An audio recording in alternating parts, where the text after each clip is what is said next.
A friend has a wonderful photo on her office wall of three young Amish girls headed to a Christmas feast together. One is leaning as if into the wind. A second carries flowers and fruit. The third Amish girl holds on to the shoulders of the other two. She has bright eyes and is throwing her head back in laughter. The joy at their mission and the connection between them is palpable. Oddly enough, they are going wherever they're headed on rollerblades.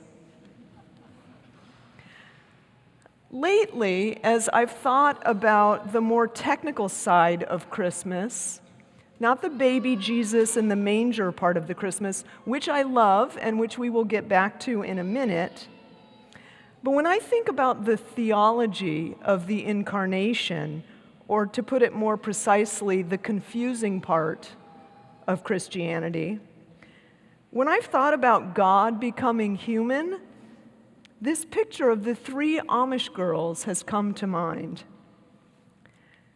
Through the incarnation, God rolls up into our human party in a most surprising way. God the eternal, God who is so old as to be the beginning's very beginning, shows up in our world in the last possible form you would ever expect, as a newborn baby. God could have chosen any age to land here. Why not 18 or 25, the prime of life, for instance? Now, regarding babies, I love them. And crying babies get special blessings on Christmas morning. The people who hold them get double. But honestly, I love babies, and when I see them, my immediate instinct is to stretch my arms out and hold them. And just yesterday, I was lucky enough to hold the baby Jesus from our cathedral pageant. She smiled so purely, from her soft little eyebrows to her wriggling toes. She was completely there with me. If you've held a baby, you know this encounter. Joyous at all the sounds, the twinkling, the commotion. Now, I understand why not everyone makes a beeline to hold a baby. After all, it is intimidating when you think about what a baby needs: feeding, changing, holding, teaching, loving, listening. Like any baby, the baby Jesus needed all of that too. And his coming as an infant demonstrates that God believed we could foster this child. It delights me to think of the baby Jesus receiving all of this human love. Now, of course, like people today, there would have been those around the infant Jesus who were naturals with babies, and others who were probably more comfortable with the animals in the manger. Although few would have known who lay in the manger that day, it's not like there hadn't been a heads up about who was coming. Isaiah's prophecy of the Messiah's arrival had been shared for at least 800 years. Listen, your sentinels lift up their voices. Together they sing for joy. For in plain sight they see the return of the Lord to Zion. Isaiah's voice was well known by Jesus' time. His poetic prophecy and moral teaching that fills our lectionary readings throughout the year laid the groundwork for what the Messiah had come to do. Isaiah's words from God condemned injustice, consoled people in times of distress and uncertainty, and inspired hope in God. Life was tough, and the Messiah was what everyone had been waiting for. Only the later witnesses to this story, like us, know that Isaiah's life-changing messages were finally being brought by a tiny baby. The prophet Isaiah was a nephew of royalty and a counselor to kings. He had affluence and access to worldly power. It was a life very different from Jesus' humble start, but he used his resources in ways that Jesus would understand. Isaiah's legendary faith and his vision of angels on high singing, "Holy, holy, holy," would have been known by those at the manger as well as they are by us. While Matthew and Luke give us a glimpse, we don't know much about Jesus' life as a child.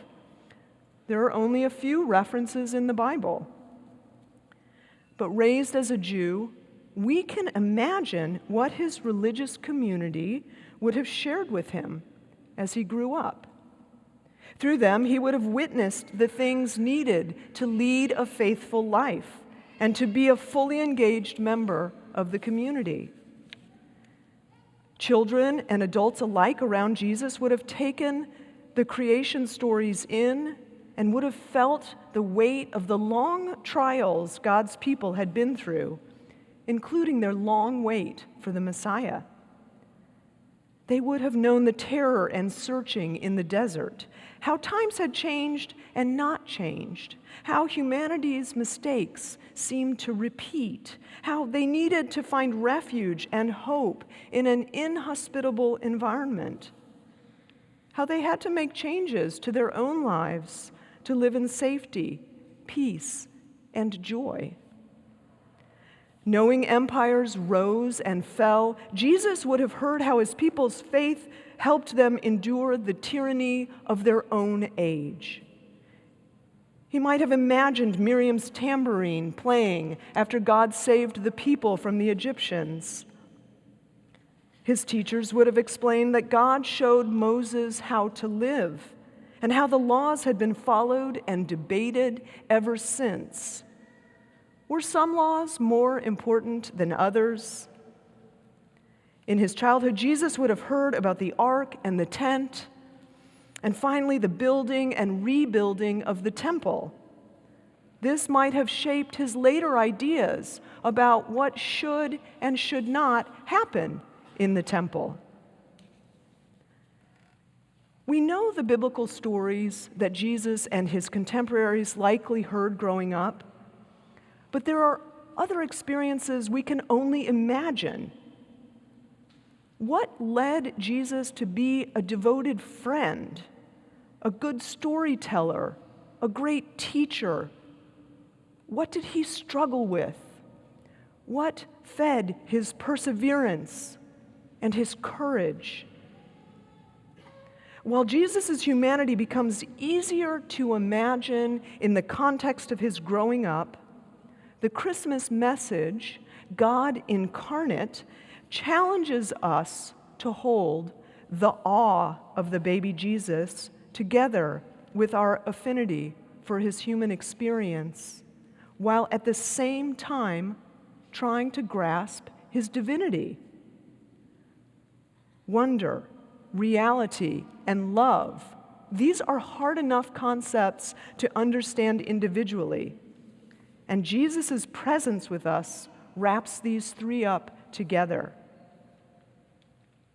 Paul Tillich wrote that the state of our whole life is estrangement for others and ourselves because we are estranged from the ground of our being and because we are estranged from the origin and aim of our life.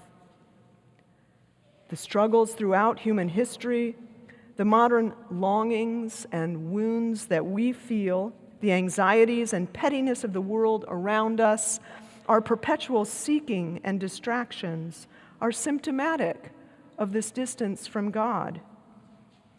They are part of human history and part of our lived experience. Life honestly lived will not escape longing.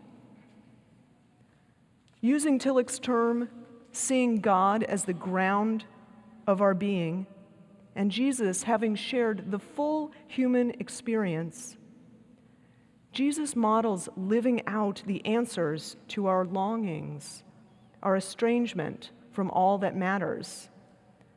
By coming into the world and living as one of us and with us, Jesus shared our hunger, our pain, our joys, and our hopes.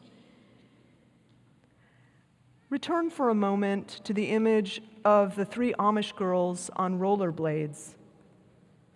It challenges our modern reflex to think of faith as anachronistic by showing the communal journey of a faithful community, bringing wisdom and sustenance from one time to another.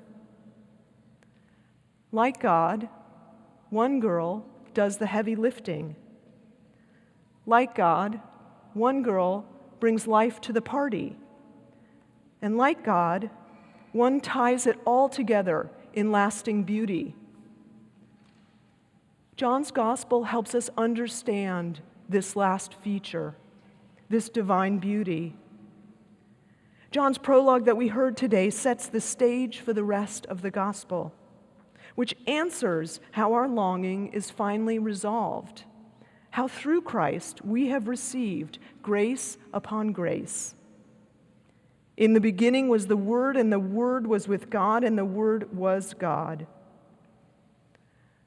The Gospel of John proceeds without reference to Jesus' infancy or childhood, and instead drops right in on his identity. He was in the world, and the world came into being through him, yet the world did not know him. The world knows him as human, and so struggles to see the divinity before them. There was a man sent from God whose name was John. He came as a witness to testify to the light, so that all might believe through him. John's gospel points to Jesus' divinity by moving right past his human story, even using another human close to him to demonstrate this. We can't live fully without other humans to help us. From our dependence as infants to our search for God, we, like Jesus, do some of our best work in community. Like a baby giggling, like the joy of skating together. What we find in a faith community and in acknowledgement of God's divine presence is that God invites and inspires fullness of life. So on this day, when we sing "Joy to the World, the Lord is come," and we share in the sacrament of communion, our humanity comes that much closer to the divine, who today we remember is so eager to participate in our life as to grab hold of us and pull us along. Oh, come, let us adore him.